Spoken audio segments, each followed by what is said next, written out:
Folks, this is a very special episode of Healthcare Unfiltered. First of all, for three reasons. Number one, we have a first timer appearing on Healthcare Unfiltered. And you know me, if you're listening or watching, I'm a big fan of first timers. The first time we're breaking them in Healthcare Unfiltered. And number two, it's Healthcare Unfiltered. And I know my guest could be unfiltered, which is perfect because then she could say whatever she wants. And number three is because we actually did fellowship together. She just happened to was the smarter one than me. And frankly, if we go through career trajectory, it has proven right. She definitely was the smarter one. Simrit, welcome to the show, my friend. It's so good to see you. Lovely to see you too, Chari. It's my honor and pleasure to be here. Always so nice to see you. It's Um, really, really, really genuinely, I say it's wonderful. We always bump into each other at ASH yeah, usually, and yeah. every ASH when I see you, there's more progress happening in your career. So I invited you to the show because of few things, but I saw a lot of announcement coming along the wire about what's going on with the company that you're part of and all of this. So I want to bring you on because number one, we're going to talk about your career path because you don't get where you are now easily. And I really believe a lot of people would learn from how tortuous the career path until you arrive in a certain place. And then we're going to talk about what you're doing with the company that you have co-founded. So let's start by how did it all start? Like where, obviously I know where you did your fellowship, by the way, at the major Northwestern University Cancer Center. But what happened after that? I mean, you finished your fellowship. Take us through your career path until you decided to co-found a company. So, Chari, thank you so much. And yes, you were my senior, and I still remember we had such fantastic time in Chicago at Northwestern. Really, those were golden years. And if you remember, during the fellowship, I was in Leon Platenius's lab. And I think that's where really sprouted the interest in research, the interest in how do we find the mechanism of action, how do we dissect the therapies further down.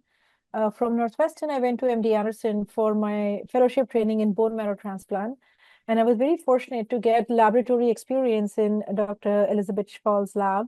And as you know, MD Anderson has one of the largest cord blood banks in the world.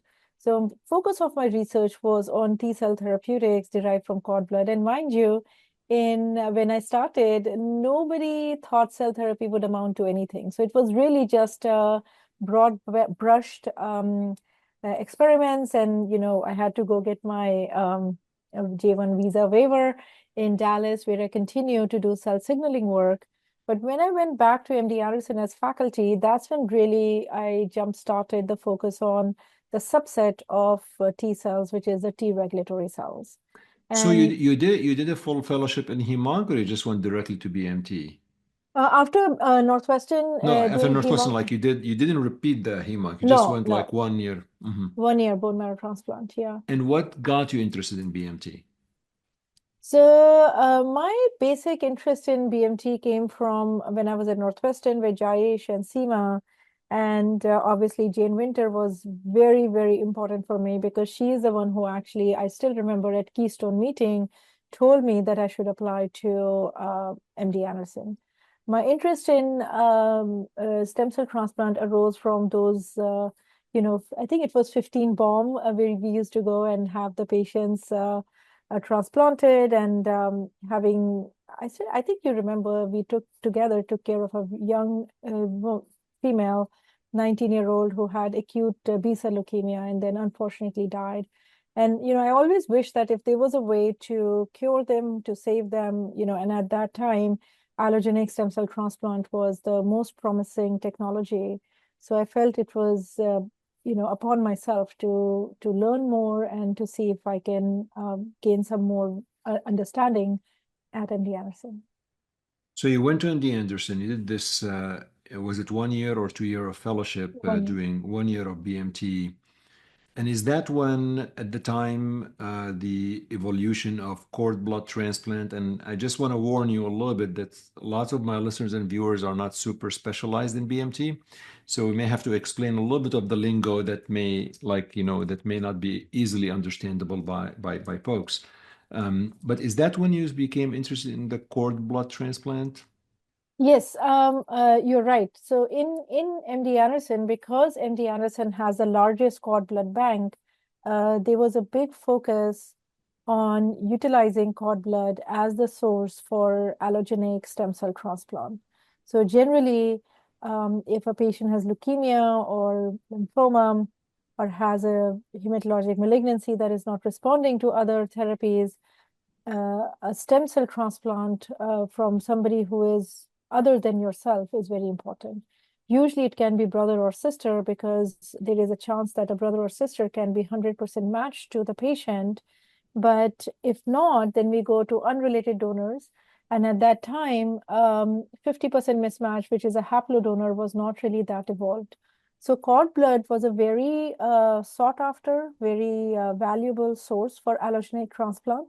And as you know, when between the baby and the mother, the cord is the one that connects the two. And the stem cells derived from this cord blood are pliable, they're naive, they are multipotent.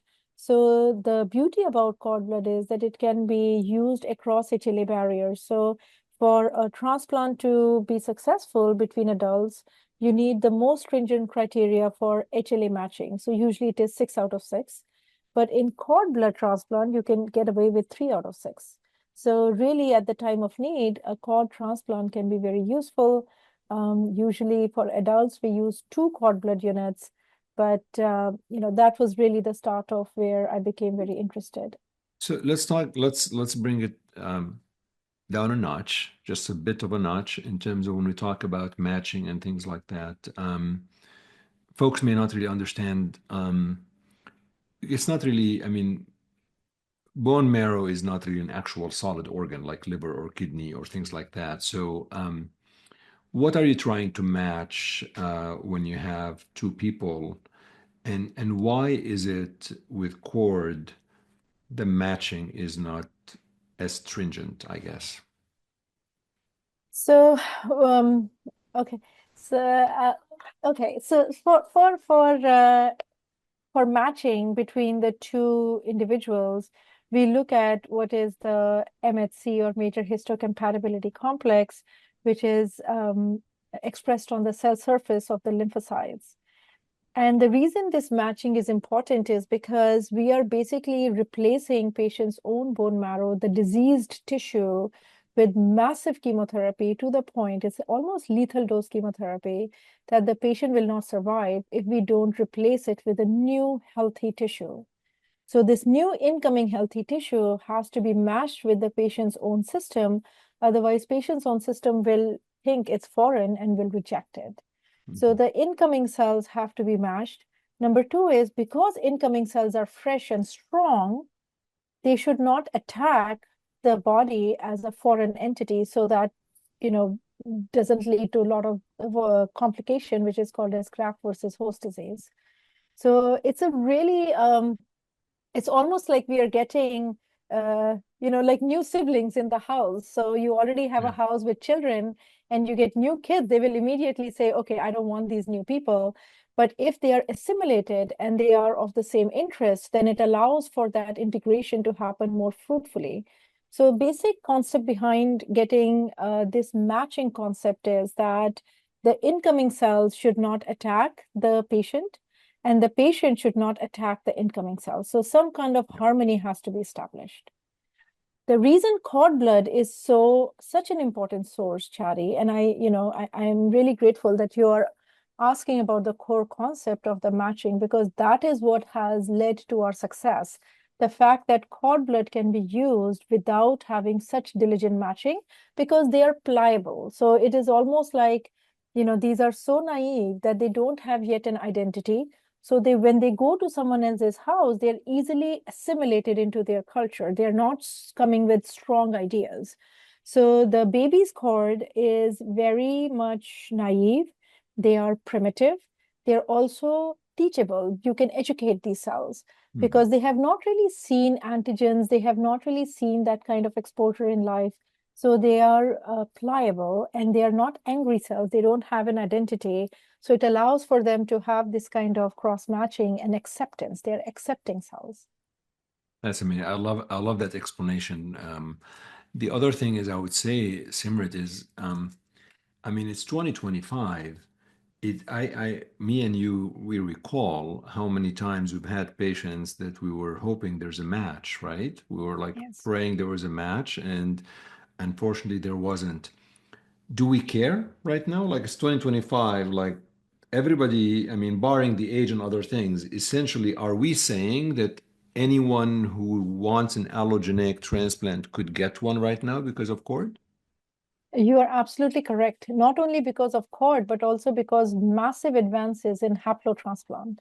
So So I what is think haplo for those who don't know what haplo is? haplo is when you're 50% mismatch. So, when uh, parents have children, the possibility that every child is identical in terms of their HLA match to each other is only 25%. So 1 out of 4 child will be matched.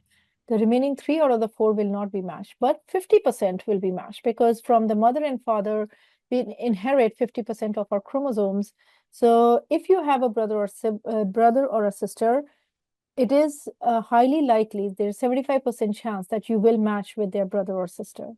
You will definitely have 50% match with your parents and 50% match with your children. So because of massive advance in the field of haplotransplant, in fact, the utilization of cord blood for the purpose of an allogeneic transplant has gone down significantly. And it has gone down because of the same reason. The cord is a pliable source, but because it is so small that for an adult, you need at least 2 cord blood units to do the actual transplant. The costs are prohibitive. But number 2 is that it takes a longer time for the cord transplant recipient to get engrafted, to get the cells come back to normal.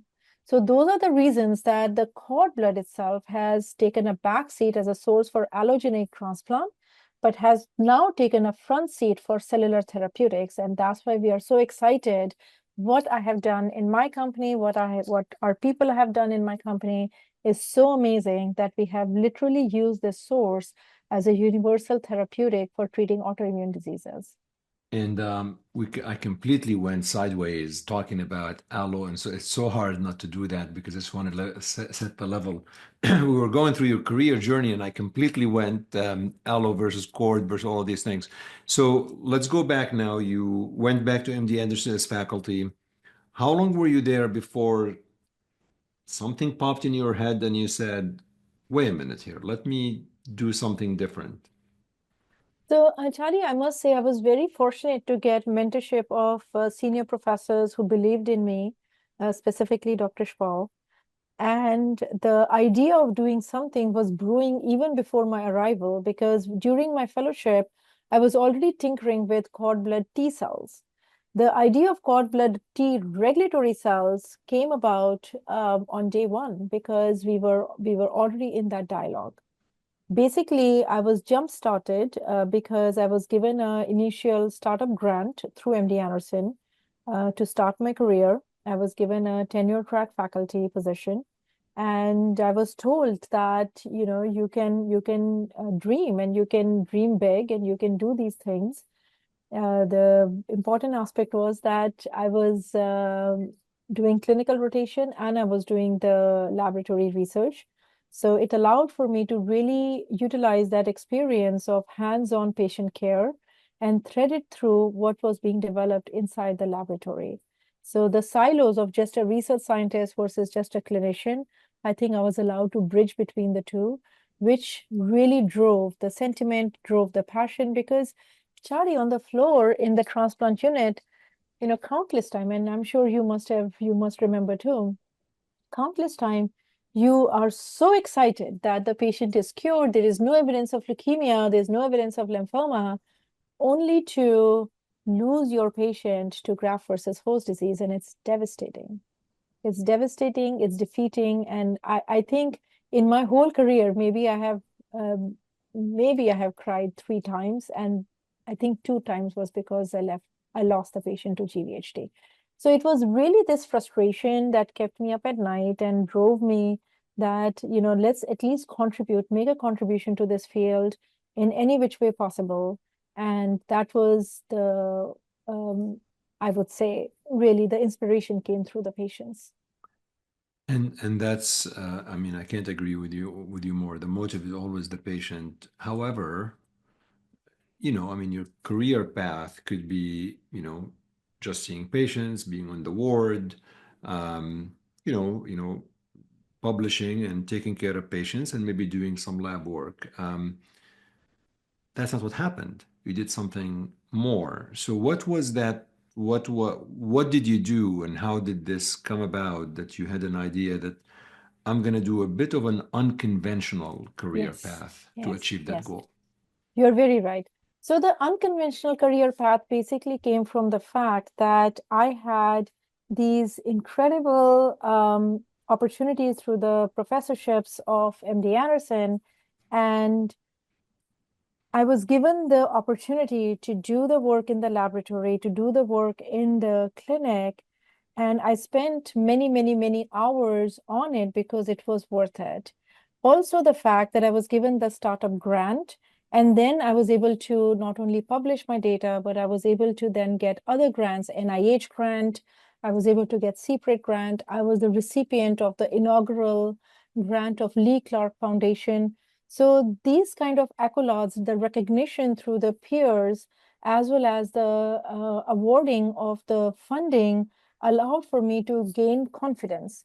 It allowed for me to gain confidence as a young research scientist, as a physician scientist, that what I'm doing is novel, what I'm doing is making a difference, and actually it's being recognized not only internally within my institution, but also externally by these grant-making bodies, because they're putting their money where their mouth is. So I felt, that was important.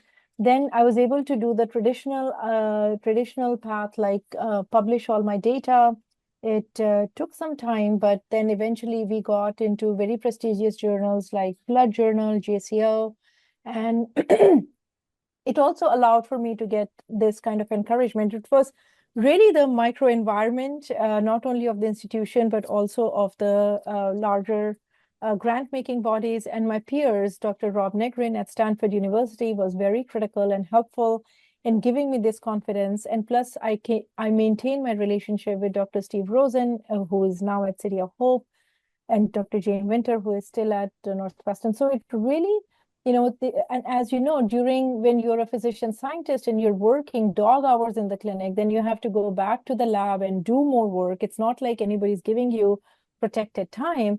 It really is that support system through your family, through your peers, through your professors, that allowed for me to persevere. And of course, in the end, the main thing was that we continue this kind of work with the singular goal of making sure that our patients are getting benefits somewhere downstream. So I Yeah, think that was I kind mean, of the the value of mentorship, like you mentioned, is really amazing. But you certainly, the fact you were able to get funding and your research was published was extremely helpful. And like you said, it was a validation. How difficult was to get funding? I mean, very I don't know difficult, if people very difficult. if people who are listening, I think, I mean, I know how difficult it is, and it's probably getting harder and harder, but this is not really easy feat to get money from all of these sources to support your research. Um, how do you, when you get rejected from the funding, how do you maintain that?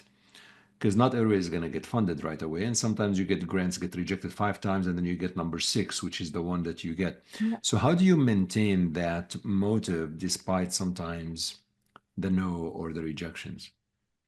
So I don't think I have spoken about it to anyone, but it is very, very, very difficult. And I'll share something with you. I was in right next to MD Anderson is Rice University, and I was very excited. I'm not going to name who, but he is a Nobel Prize winner, and I was in the audience at Baker Institute, and obviously he's a PhD. He's done great work.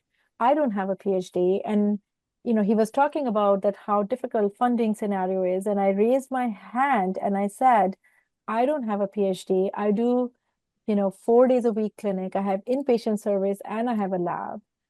How do I get competitive for NIH funding or for CPRIT? And he basically said that you have no hope. He's like, you're not competitive. He was very blunt with me. He's like, a person like you has no chance of getting anything, because to get these kind of grants, you need to be focused and you need to sit and write grants again and again. I think what transcended, and I give a lot of credit to MD Anderson, is because they didn't let me fall. With the initial seed financing, or financing, saying seed funding, when I started the program, with the laboratory infrastructure that was extended to me, it allowed for me to stretch my initial dollars to a certain extent till the time I got some level of credibility and foothold. I'll also give a lot of credit to Marcos de Lima, who was my fellowship director when I was a fellow at MD Anderson. And later on, he took me aside and he said that your papers, your research will take time. Until then, you must stay alive in the publication field. And with him, I wrote the paper on MIC-A mismatch, which was accepted in JCO, in blood. And then I wrote the paper on pentostatin in GVHD, which was accepted in JCO. So it really, Charlie, to your question, there were so many times I was ready to give up. But the reason I didn't was because there were a lot of supporters. There was a very strong environment. And that enthusiasm allowed for me to remain steadfast and keep on going. The fact that we had already translated our basic science research into clinical protocol also, I felt, gave me a very different category for the research dollars. And therefore, the hybrid model worked in a way, because it was looking not only at new discoveries in the laboratory, but the application of such findings, which were novel, specifically regulatory T cells from cord blood to treat patients who are undergoing allogeneic transplant, was important. So I feel like the field also converged upon the research that I was doing, and it was like the perfect storm. I also feel, I mean, I don't want to put words in your mouth, but I do feel that sometimes when you hear a bit of a discouraging comment from someone who is like this, I think it gives more motivation. I really feel sometimes people say, you know what, I'm going to try to prove them wrong. I can do it. And I know you. I think there's something there that if somebody tells you you can't do it, you're like, you know what, screw this. I'm going to do it.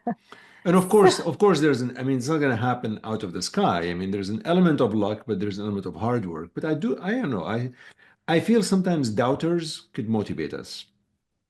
You're right. I think you can derive your motivation and from anywhere. Um, and I'll confess something to you, Charlie, that maybe sometimes I don't understand when people are insulting me, because I don't understand some of these backhand comments. So I'm going to share something with you. Very senior professor one time told me, he said, Simrit, you're so distracted. You are going in so many different directions. You will be nothing but a footnote in the history of medicine. To Oh, which, that to is this. which, to which I thought, endnote. I'm like, oh, I'll be in the reference section, which is a great thing, because I didn't understand the difference between footnote and endnote. So I was very excited. I went to my husband. I'm like, oh, guess what? I was called a footnote today. And they were like, he's like, that's not a compliment. So, so That's pretty good. I like yeah, that. so, It's a good you story. know, it takes a lot It to does take a insult me. lot. It takes a lot to But give me, to tell me, motivate me. tell me, when did you and MD, because when you work for MD Anderson in the lab and all of this, obviously, if you decide to form a company or like to co-found the company, has to be done with the institution. So how, take me through the process. Like how do you do that? Do you go to the president? Do you go to like, who do you talk to and say, maybe we can spin off something?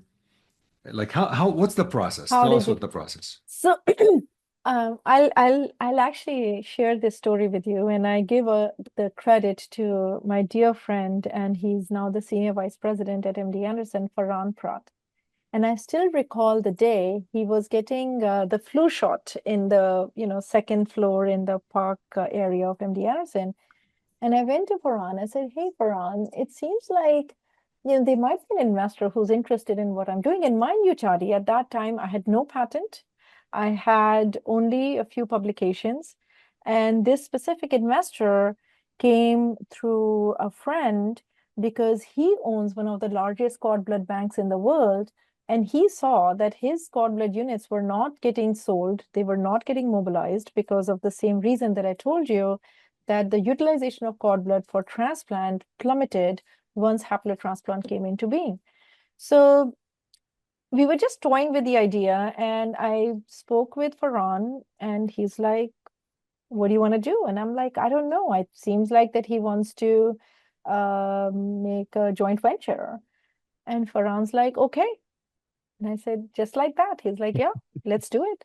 So, I mean, it just like he was so Oh, that's instrumental. crazy. But that, you know It what? was like That's that. because he knows what you're doing.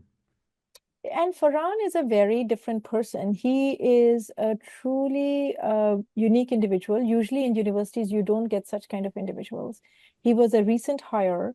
He was all about making deals. He was also very cognizant of the fact that commercialization is the only way that new technologies can come into being. And, if you look at the track record of MD Anderson for the past 10 years, all deals are done by him and they're major deals. So Farhan was somebody who was literally God sent for me. He believed in what I was doing. And it was on a premonition that we went, him and I, we both went to the investor and we walked out with the structure for a joint venture with the seed financing of $20 million. And here was a new company that was formed. Tell us So the it name. was, Tell us the name of the company. so the name of my company is Cellenkos, Cellenkos, Cellenkos. And when was that And founded? What year? it was founded in 2016. It was Okay. founded in 2016 as a joint venture between MD Anderson and the investor. And my job was basically to do the technology transfer from the university into the company and then build that company and make something out of it, because literally it was all hopes and dreams. We had no patent, we had no other aspect that actually gets licensed out into a company.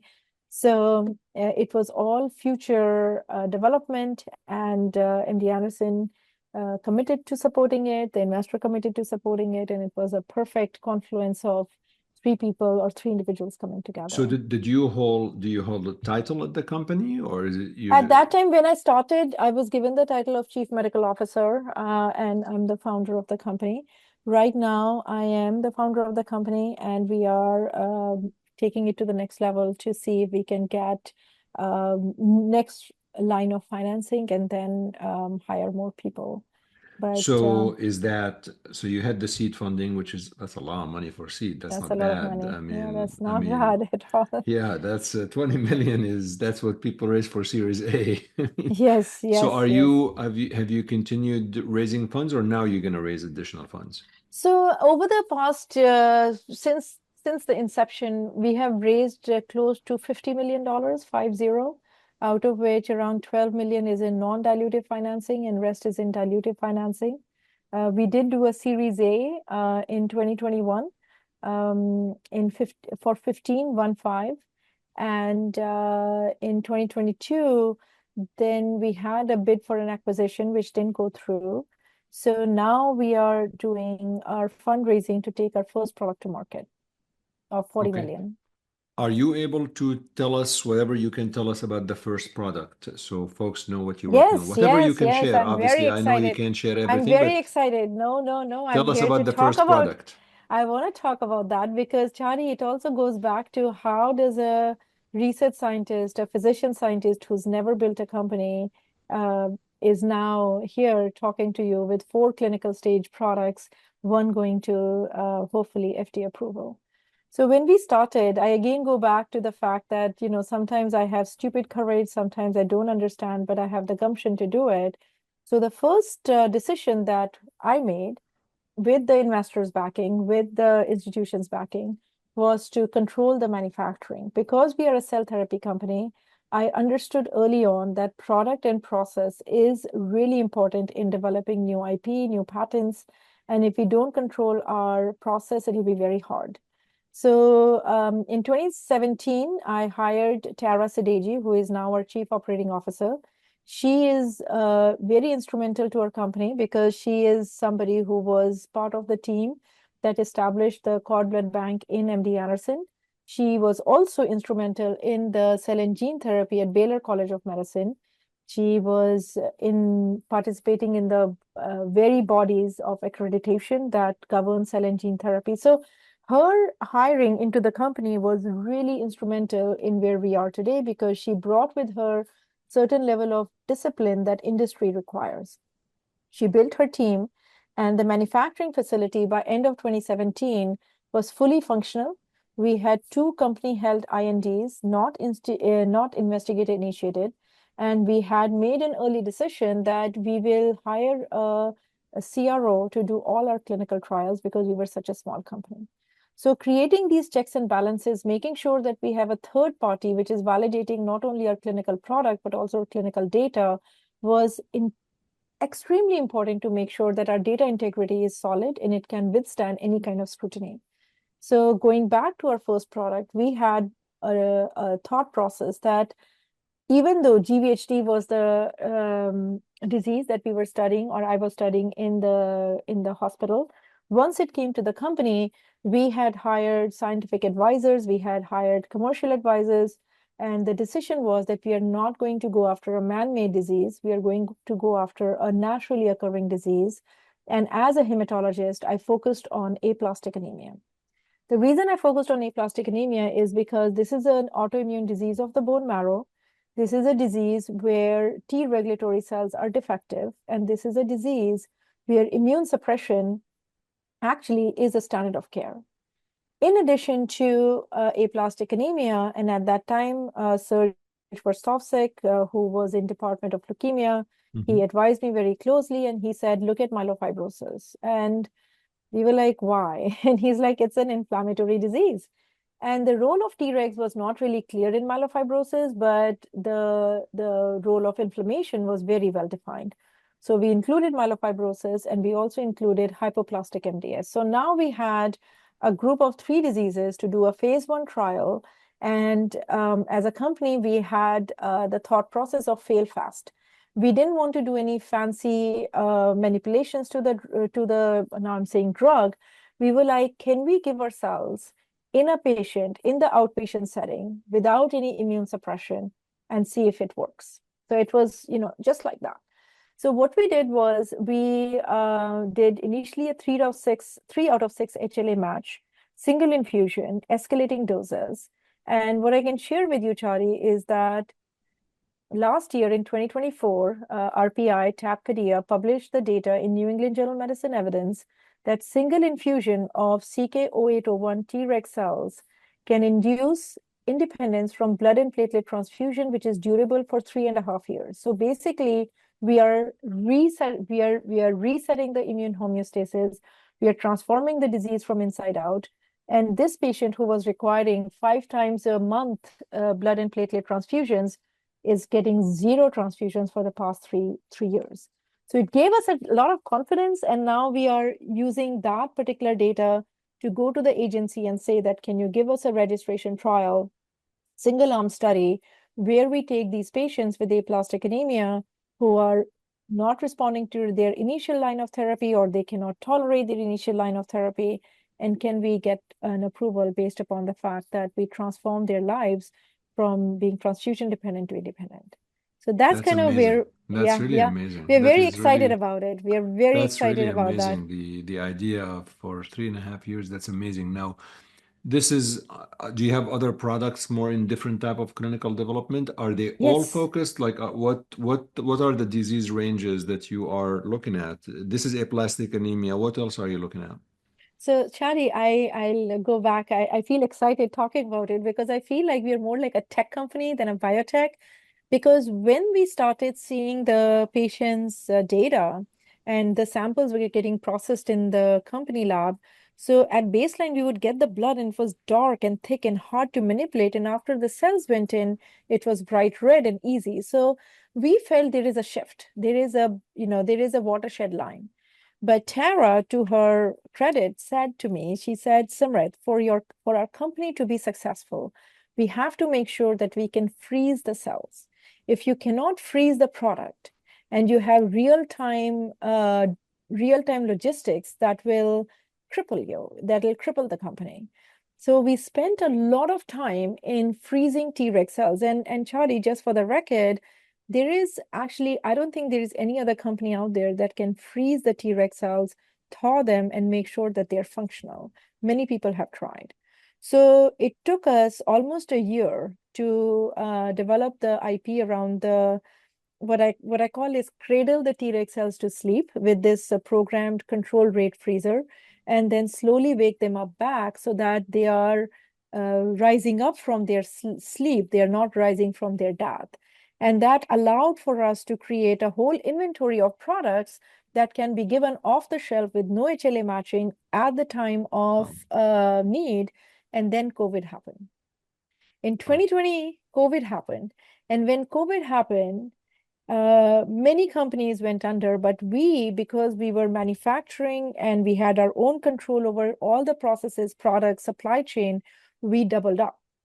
And here came the biggest breakthrough, which is we were able to show in 2 patients at Johns Hopkins who were intubated, mechanically ventilated, had failed tocilizumab, failed dexamethasone. Both patients got 2 to 3 doses of our frozen product, and both patients were alive and well, extubated. It was published by Dr. Gladstone in Annals of Internal Medicine. So we went to the FDA and said, hey, look, seems like our cells are working. Why don't you give us a phase 2 trial of 6 patients? And they gave us a randomized placebo-controlled trial of 45 patients, which we did. We wrapped it up within 7 months. We published the data in Blood Advances. And what we showed was that not only our cells were safe, not only that we could give the frozen product to patients at Hopkins, at Columbia, at North Carolina, at Baylor, but one patient was able to get products from different manufacturing campaign. It did not lead to any kind of bad side effect. The patients did not develop donor-specific antibodies.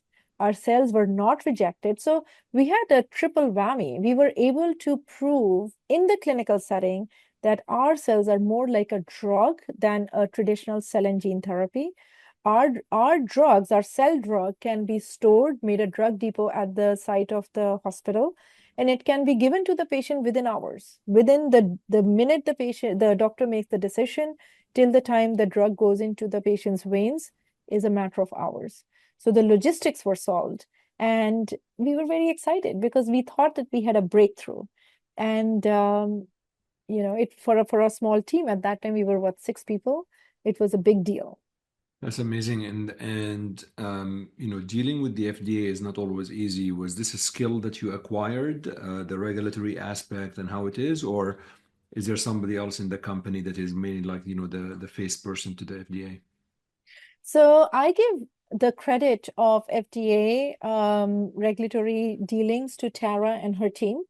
And Monica, who is our head of CMC, she worked diligently to make sure that all our files were electronically updated and submitted to the FDA.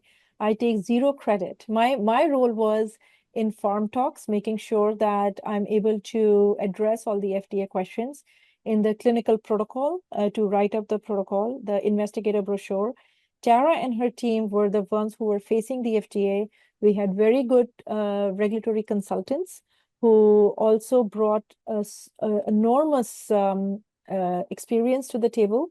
And as I sit in front of you, the company has 5 full INDs for 4 different products, and additionally 11 compassionate use INDs. And the fact that Tara had such discipline, and I will say this, the reason I say discipline is because as a research scientist, I come from the mindset of constantly iterating and troubleshooting. Whereas in the company, and I had to learn the hard way, and she was the one who taught me, is that once the process is solidified, it's solid. You don't change it. It's like a Toyota car. Yeah, You close cannot. it. You It's lock it. done. You It's lock done. it. You Yeah. lock it. So It's like that it's was like you're locking an essay. correct. Yeah. So that was a steep learning curve for me, but today I'm much better. but I give the credit to Tara and her team for getting such regulatory successes. How big is your company now? So we actually downsized last year. Right now we are back to 7 people, but we have again huge slew of consultants. I do want to mention one thing is that after our CK-0802, what we used for the acute respiratory distress syndrome with the COVID, we were then able to create a platform. It's our proprietary platform, which is called as CRANE, CRANE. It is cord blood regulatory cells activated and enriched. And what I mean by that, Chari, is that we found by looking at the not only the clinical data from the first 2 trials, but also by looking at the inflammatory biomarkers in the blood, that there is a method to this madness. Every patient, every disease has its own inflammatory signature that can be targeted. So the 4 patients that we treated with myelofibrosis in our phase 1 trial with single infusion, we were able to identify that these patients have a biomarker, which is STF1 alpha, that decreases when the patient is having a clinical response. So, we utilize that intelligence to create a new product, which is CK-0804. And the difference between CK-0804 and CK-0801 is that for our O4 product, we have enriched it on the cell surface protein called as CXCR4. Why this is exciting for us is because we were able to understand that our T regulatory cells that is derived from the umbilical cord are really smart, they're really intelligent, they're really robust. Why? Because think about it, a baby is 50% mismatched to the mother.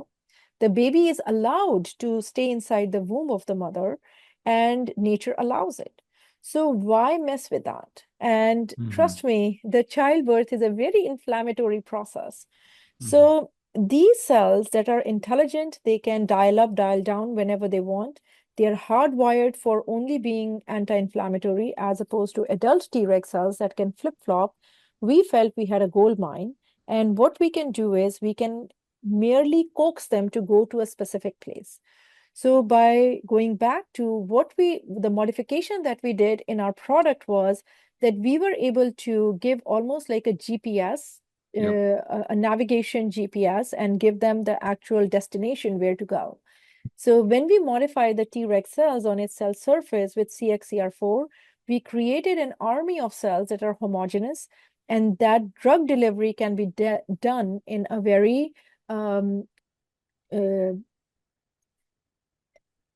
Precise way. In a precise and quantified way that we can deliver the payload in a specific period of time. We did and published our papers in iScience where we were able to show that compared to the unmanipulated cells, these cells run faster to the bone marrow. And not only that, there were other epigenetic changes. And there came the birth of CK-0804 for treatment of myelofibrosis, because myelofibrosis is a disease that has fundamentally has a skewed axis for CXCR4, CXCL12. And as I sit in front of you, we have treated now 9 + 1, 10 patients. And Lucia Masarova, who is the PI of this trial, she gave oral abstract presentation at ASH conference last year. And not only we are seeing amazing responses in symptom burden in relapsed refractory myelofibrosis, but we are also seeing reduction in the spleen volume with no major side effects. That's so amazing. We are very excited. We Amazing. are very excited by that. And if you look at the heat map, it's beautiful because you see inflammatory biomarkers going from red all going to down. green. All going Red down. to green. Amazing. Yeah. Amazing. So you had to move though. You left MD Anderson, Texas A&M, and so I have 2 questions for you. What triggered the move, if you can share? And are you seeing patients? I mean, it seems to me it's literally almost impossible to be able to have any kind of a practice while you're doing this. I mean, if you're doing it, I have no idea how. So no, I'm not seeing patients right now Okay, because makes sense. Thank God, yeah. because I'm like, I have no idea how you would do it. So the move from MD Anderson to Texas A&M was very important one because I felt that I have a very unique experience in treading on the side of a startup and being in the academic center.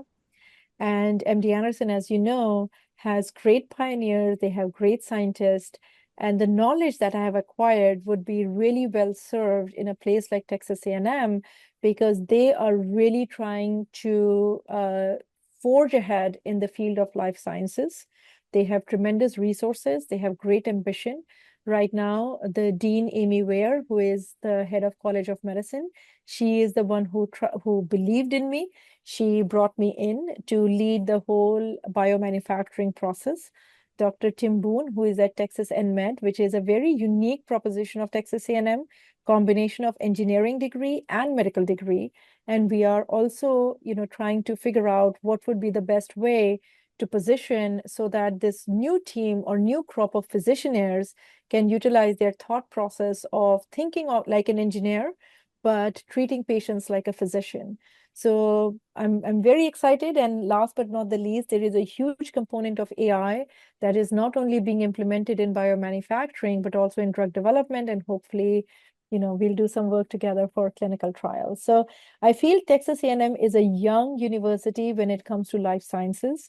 And I feel very fortunate to be part of the team that will take the next steps and leap into this field. So as we finish, because I know you have dinner to go to, but if we're obviously we're going to talk way more than once every 5 years because we see each other quite often at meetings, but I don't know. I see this company being acquired very fast, in my opinion, in my humble opinion. If I put on my business hat, God willing, God willing. it's very difficult not to be acquired, to be honest. You have I mean, let's face it, you have active products, they're working. It's really, the question is who, obviously, valuation, all of these business stuff. But what's next for you? Because I just don't see you in the same place in 5 years. What do you find yourself gonna go the entrepreneurial route, form other companies? Like, what do you think about that, or are you just taking it one day at a time? I think that I have found a new home at Texas A&M, and I think I'll be very useful in um, being involved in the education and training of the new younger people. So when someone tells them that they're going to be a footnote, they actually can push This back. is this is some crazy story. You're like, yes, they told me I'm gonna be a I footnote. was so happy. You have no idea. I felt like I was really acknowledged for my amazing work that I'm doing till the Well, time I understood, that it's actually not very complimentary. I will tell you, Tari, if it was not for my mentors, if it was not for my current team and my current team at the company, the current team, I mean, my previous team in the laboratory, if yeah, they were not together, and I would be amiss if I didn't mention Dr. Chris Flowers. Chris is currently the head of yeah, I know division Chris very well. at MD Anderson. I still remember because I had some, difficulties, but he was a big stabilizing force because I moved from stem cell transplant to lymphoma in MD Anderson. When I went into lymphoma, Chris was the incoming chair, and I'm not going to share on the podcast, but when I first met him, he was like, oh my God, she's a live wire. But I really think that a It's too person late. like You him shared on was. the podcast. We don't edit anything, by the way. No, he's amazing. He is really a great leader.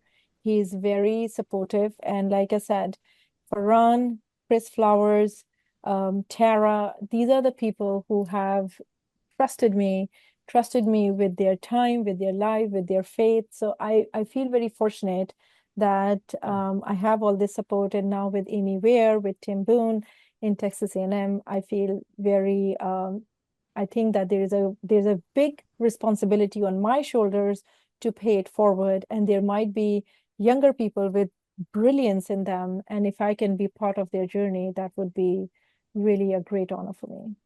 Well, it would be wonderful for you to mentor the future generation. And I really appreciate the fact that you gave accolades to a lot of people. Some of them I know, like Jane Winter and Steve Rosen and Chris Yes. Flowers and Farhan and others and and others that I don't know, but I'm sure they're very impactful. It just you're the same Simrit I've always known. Very, very humble, and you have a lot of gratitude, and you always give credit where credit is due. Is there anything, Simrit, I should have asked you about anything, whether it's science, whether it's career, business, anything? I wanted to ask you, oh yeah, I'll ask it. What the heck? It's Healthcare Unfiltered. I mean, your career is very stressful. How much stress does this affect family? I mean, it's very difficult. I could imagine, honestly, because this is not easy. The hours, the lab, the clinic, co-founding a company and everything. I'm certain your husband is very supportive, but there's part of this that it's very difficult to balance. Did you struggle with that? It's a great question. I was actually going to mention when you said anything else. So I think the biggest unsung heroes of any entrepreneur journey is the spouse in the family. And I think Matt, my husband, has been nothing but very supportive. But he is he had to go through a lot of I mean, we had to go through a lot of hardship because there were times when I turned into a crazy person because the stress was enormous. I had to send my children to boarding school because it was dog hours that I was working 7 in the morning till 2 at night. My mother, and she was taking care of my children for the longest period of time. I still remember I had the epidural in my, and I was still doing my paper and submitting stuff. And, 3 days old child was given to my mother. So I feel the family has played a big role in where I am right now. They have tolerated my insanity. They have also tolerated a lot of stress, my travel schedule. Many times I had to just pick up and go. Many times I was gone for weeks. So my husband, took a lot of burden of making sure that I'm protected, the children are insulated, but it did takes a toll on your relationships.